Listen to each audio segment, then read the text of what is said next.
Hello, everyone. My name is Lil, and I'm working for FFG as expert for European research funding. For the next minutes, let us have a look at the features of the Global Fellowship. You already know that the Marie Skłodowska Curie postdoctoral fellowships are for researchers holding a PhD to fund research projects in any scientific area. There is no age restriction, but a restriction of the scientific age of the researcher. And you know that the researcher has to go for the project abroad. Now, what are the specificities of the Global Fellowship? First, the nationality of the postdoctoral researcher is relevant for the Global Fellowship. The researcher needs to be a national of an EU member state or a country that is associated to Horizon Europe. Our researcher, Dr. Marie, is Swedish by nationality, so she can apply for a global fellowship.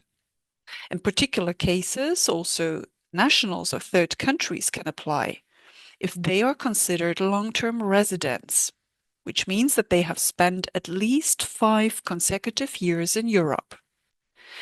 For example, a colleague of Marie, Dr. Miguel, is Brazilian. But since he has spent more than 5 years in Vienna, he would be considered a long-term resident and can also apply for a global fellowship. The Global Fellowship is of interest if you want to spend a longer period outside of Europe for your research project. And with longer, I mean between 1 and 2 years, so longer than, for example, a secondment could be in a European fellowship. This long period spent outside Europe is the reason why this fellowship type is called Global Fellowship. Now, you see the setup here. The Global Fellowship is a joint application between the researcher, a host for the outgoing phase outside Europe, and a host organization in Europe called the return host for a period of 1 year. In both cases, the organization can be from any sector, academic or non-academic. Dr. Marie would like to plan her global fellowship with a university in the US, and she wants to spend there 2 years. For her 1 year return period in Europe, she plans to stay at a research institute in Austria. So overall, her fellowship is for 3 years. Also important for you to know is that throughout both periods, the researcher will be employed at the return host in Europe. So in the case of Dr. Marie, this would be the Research Institute in Austria. There are specific conditions if your fellowship is in nuclear research, shown on the slide.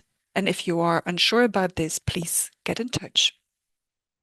Now, let us have a look at the mobility rule.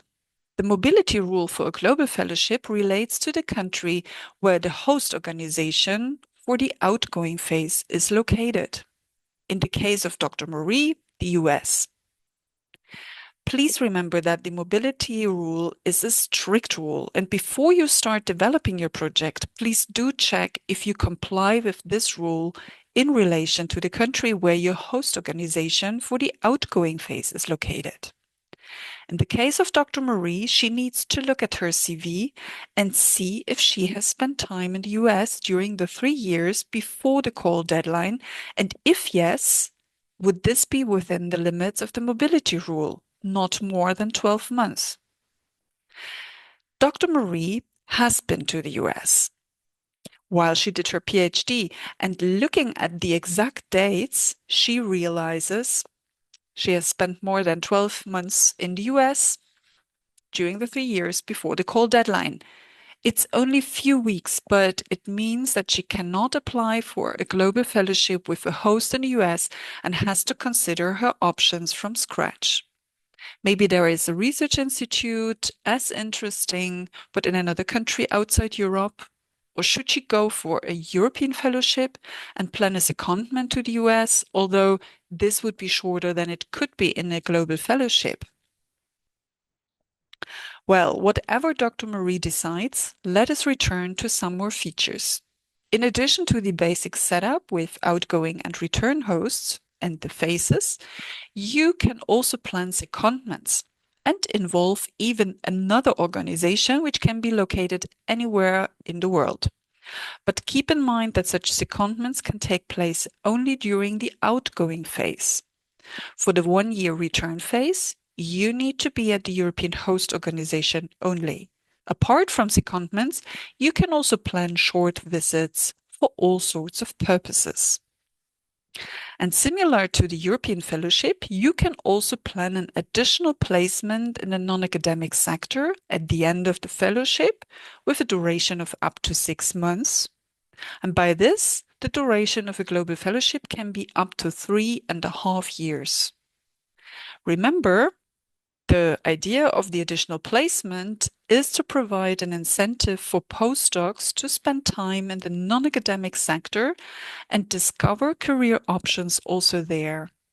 It can be with an organization anywhere in Europe, including the country and city where your return host is located. So looking at all the options, you see that a lot is possible. And with that, it's time for you to think about it. Is the Global Fellowship something for you, your research idea, your plans for the future?